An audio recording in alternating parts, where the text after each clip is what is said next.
Messiah who would answer all of the expectations of all the world religions at one time.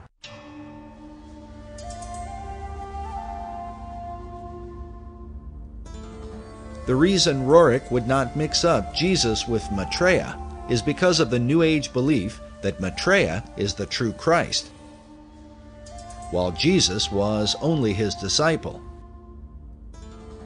This is also the teaching of Scottish mystic Benjamin Creme.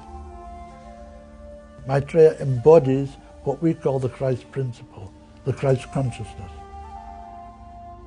And 2,000 years ago, he overshadowed his disciple, Jesus. Jesus was not the Christ, except for 3 years. Over these 3 years, from the baptism to the crucifixion, Jesus was overshadowed by Maitreya. And when he spoke, sometimes it was Maitreya speaking, sometimes it was Jesus. We featured Creme in our last documentary, Riddles in Stone. He is the founder of Share International and has been declaring for more than 30 years that Maitreya would be arriving soon. Maitreya's standing by, ready to come into the world at any moment. When we spoke with Creme in 2006, he had just come from speaking to the United Nations. While I was in New York, I gave a talk at the United Nations, and there was a large group of New York theosophists. A certain number from outside the United Nations were allowed to come to the talk, and they were very responsive, very responsive.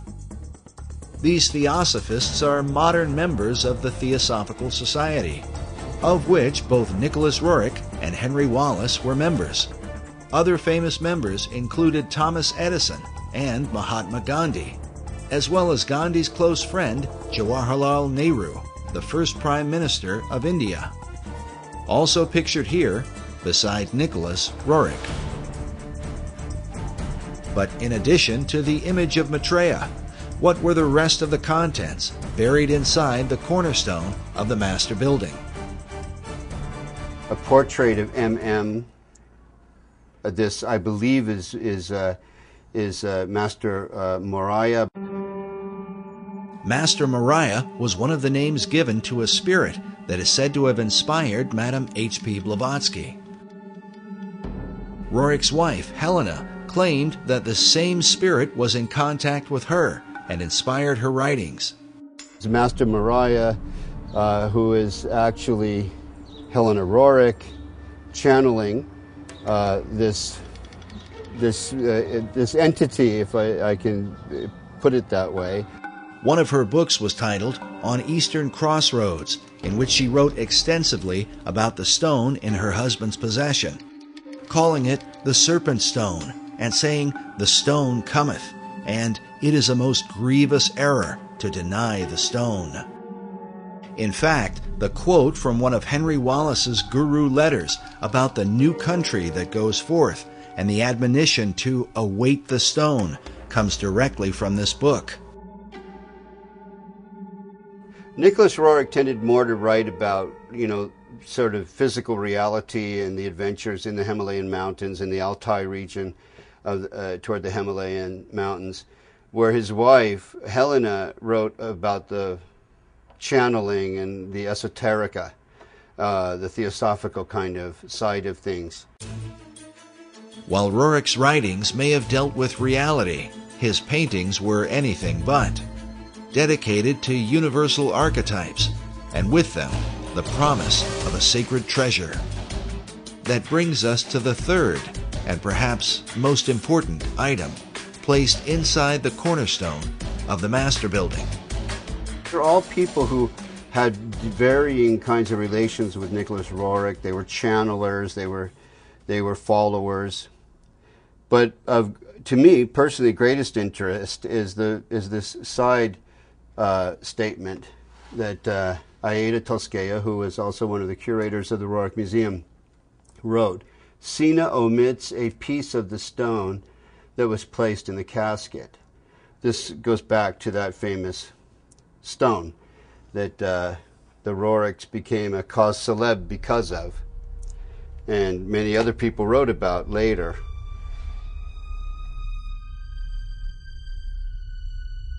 Everything changed once they received this. The 1924 marked a whole new direction for them all. And this came about, I think, this is 1924. You'll see the casket here is the same casket there.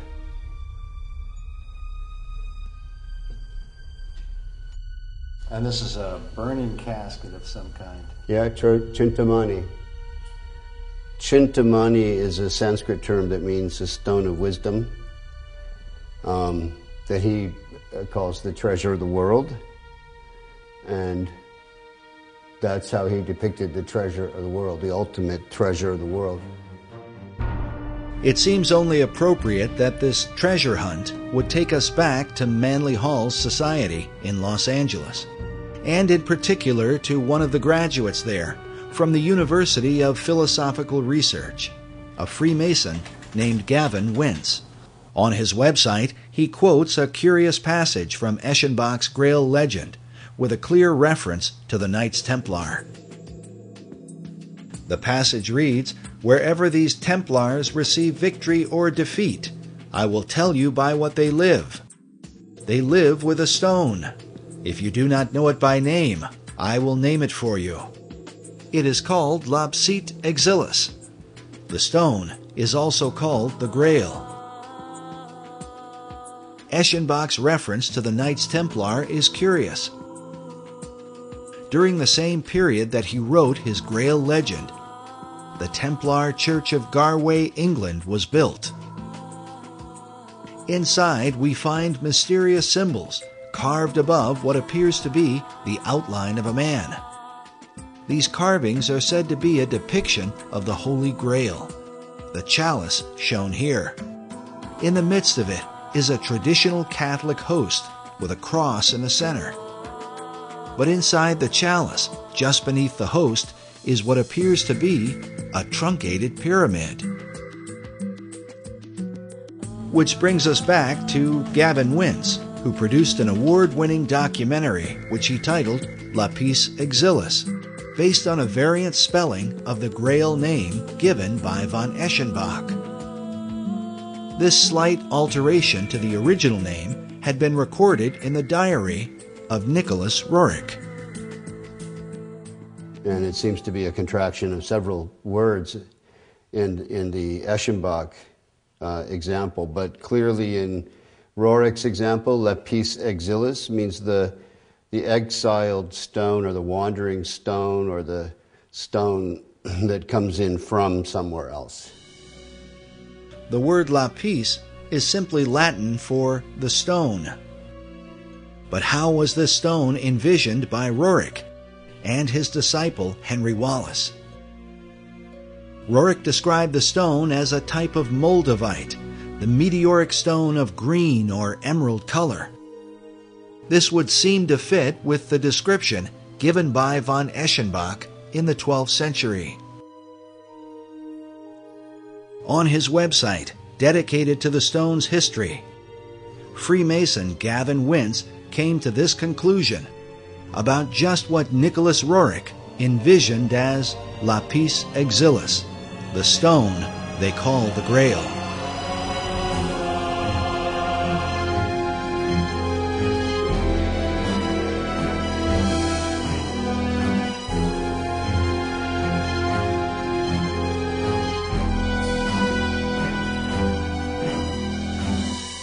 Is it really possible that Roerich, Wallace, and even FDR believed the Great Seal was a representation of the Holy Grail?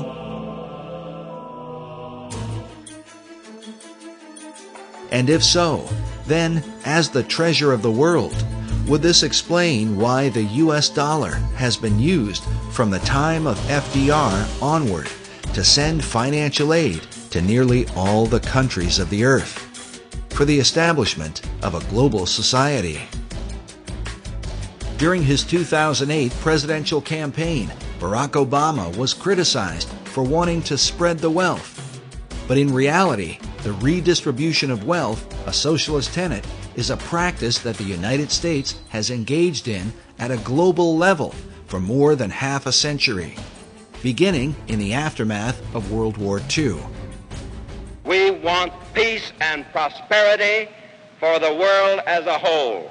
The United States now is conducting a new kind of foreign aid program.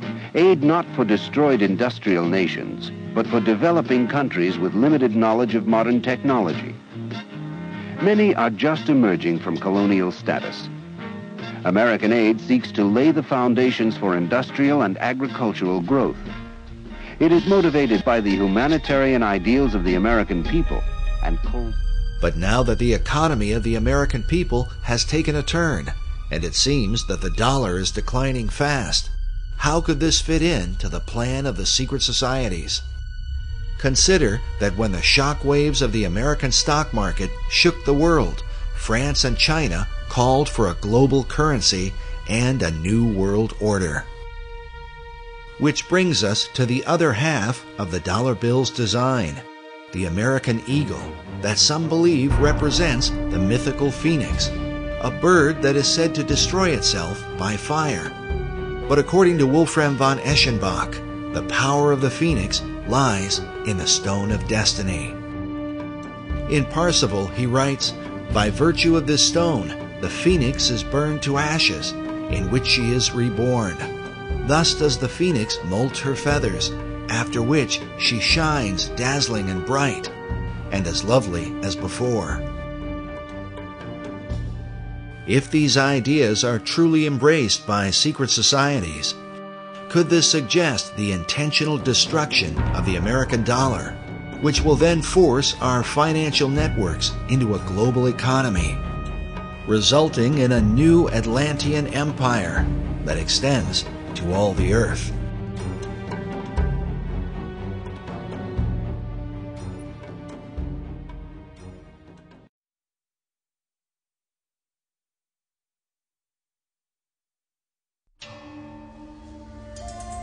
As Buff Perry mentioned earlier, the stone is also called the Chintamani stone.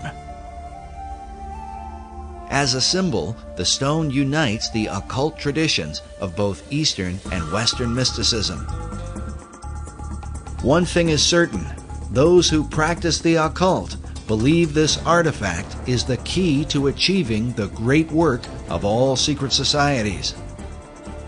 Mark Amaru Pinkham is the co-director of a group called the International Order of Gnostic Templars.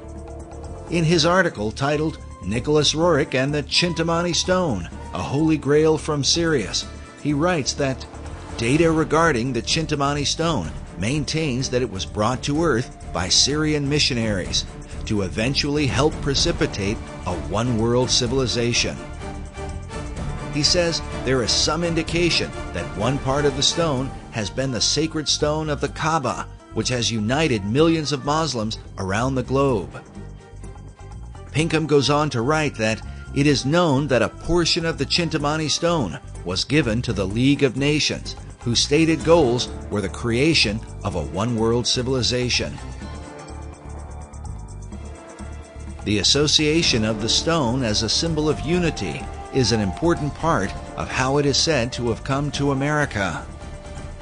It has to do with the secret history of America and why that stone arrived here, who brought it. Oddly enough, this mysterious artifact may provide the missing link to understanding how America has gone from being a Christian nation to a country beset with pagan statues, pagan monuments, and occult icons. For years, Buff Perry was financed by a leading member of the Philosophical Research Society to hunt down this stone of destiny. I learned about this stone going into Roerich's hands through the director of the Rosicrucian Order, the curator of the Rosicrucian Museum in San Jose, California. The whole concept of the stone as the Holy Grail represents the so-called perfecting of mankind. This is the theme of Rosicrucianism and Freemasonry.